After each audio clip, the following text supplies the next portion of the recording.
Assalamualaikum warahmatullahi wabarakatuh. Salam Nusantara, salam sejahtera untuk kita semuanya. Salam, Om Swastiastu, Namo Buddhaya, salam kebajikan, Rahayu. Saudara-saudaraku sebangsa setanah air yang saya cintai, saya banggakan. Bertemu lagi dengan saya, Agus Semar dari lereng Gunung Selamet di Banyumas, Jawa Tengah. Kita harus banyak belajar dari Afghanistan yang terjadi saat ini. Sungguh mengenaskan, sungguh memprihatinkan. 3 bulan pasca Taliban merebut atau mengkudeta kekuasaan di Afghanistan, kondisinya bukan semakin baik, kondisinya bukan menjadi semakin bagus, tapi justru sebaliknya. Afghanistan 3 bulan dikuasai oleh Taliban menuju titik kehancuran yang sangat sadis, menuju kehancuran dan sampah peradaban yang sangat-sangat memprihatinkan. Terjadi krisis ekonomi, krisis kemanusiaan, krisis politik, krisis keamanan yang sangat-sangat parah di Afghanistan hari ini. Krisis ekonomi menyebabkan sejumlah orang tua rela menjual anak perempuannya yang masih berusia 9-10 tahunan untuk dinikahkan dengan pria-pria tua demi mendapatkan uang untuk menyambung hidupnya. Hampir di seluruh penjuru kota Afghanistan hari ini diserang ketakutan. Bukan hanya persoalan perut dan bukan hanya persoalan kelaparan, tetapi juga persoalan keamanan. Rival Taliban, ISIS, yang disebut dengan ISIS Khorasan di sana atau ISIS-K, menteror hampir setiap saat di sudut-sudut daerah, sudut-sudut wilayah Afghanistan, bahkan masjid, rumah sakit, bandara dan lain sebagainya dihujani bom oleh ISIS-K ini. Korban pun berjatuhan. Puluhan bahkan ratusan nyawa melayang oleh serangan-serangan bom yang dilakukan oleh ISIS-K ini. Krisis politik terjadi tidak hanya di dalam dan luar negeri. Selama 3 bulan lebih, sampai hari ini belum ada satupun negara yang mengakui kedaulatan Taliban di Afghanistan. Bahkan tetangga terdekat sendiri pun Pakistan, Iran, Cina yang beberapa saat sebelum terjadi kudeta ini terlihat akrab dengan Taliban pun belum mau mengakui Taliban di Afghanistan ini. Intinya apa? Artinya apa? Sampai hari ini Taliban adalah negara yang tidak diakui oleh seluruh negara di dunia ini, termasuk Indonesia. Ya jangankan Indonesia, negara-negara terdekat yang kelihatannya nampak bagus juga tidak mau mengakui kedaulatan Afghanistan. Apalagi Amerika Serikat yang sudah menjadi musuh bebuyutan, sampai hari ini tidak mau mengakui pemerintahan Taliban di sana. Dan ini sangat berdampak sangat parah terkait dengan ekonomi di Afghanistan. Amerika Serikat memblokir seluruh akses bank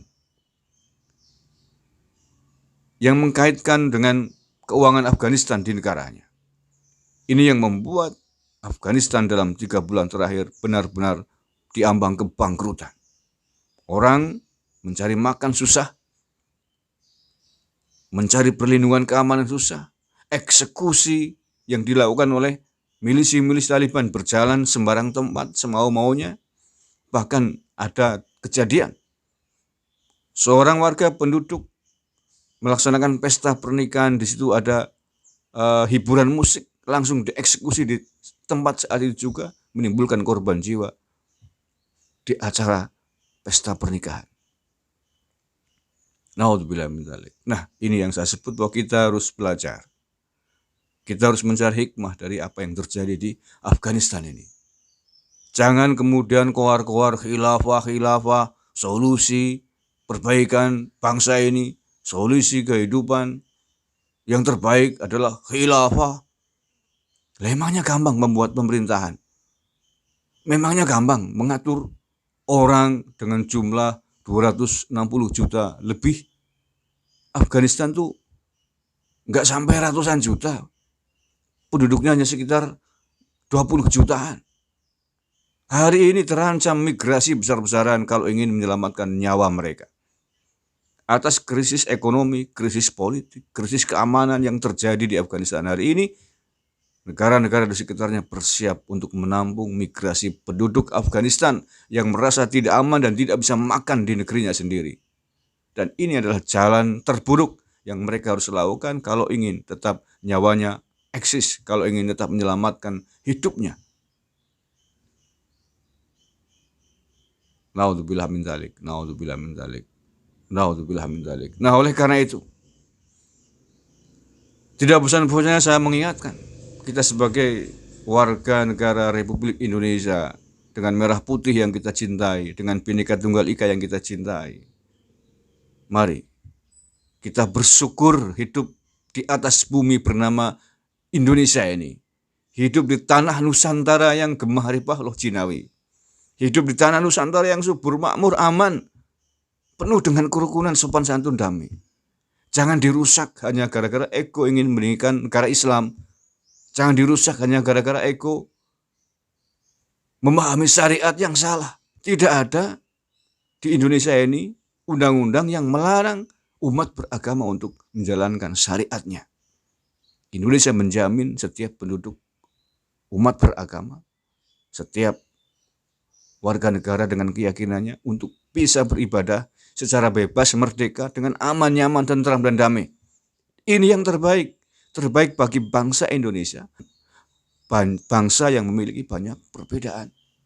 Berbeda agama, berbeda suku, berbeda bahasa, dan lain sebagainya. Kerukunan adalah kunci dan jalan terbaik. Saling menghormati, toleransi adalah jalan terindah agar kita bisa hidup berdampingan, bisa menjalankan syariat agama dan keyakinan kita masing-masing. Dengan kedamaian yang ada, maka kita bisa menciptakan stabilisasi politik, ekonomi, dan lain sebagainya. Kita bisa mencari nafkah dengan sehat, dengan baik. Kita bisa beribadah, bisa bersujud jengking. Sehari semalam gak pernah berhenti juga bisa kalau mau. Ya, jadi kita harus bersyukur hidup di tanah air Indonesia ini. Tanah air yang hijau, royo, tanah air yang damai, tanah air yang banyak sekali nikmat dan karunia Tuhan yang diberikan kepada kita semua di sini. Terima kasih, kurang lebihnya mohon maaf. Wallahul muwaffiq ila aqwamit thoriq. Assalamualaikum warahmatullahi wabarakatuh. NKRI harga mati.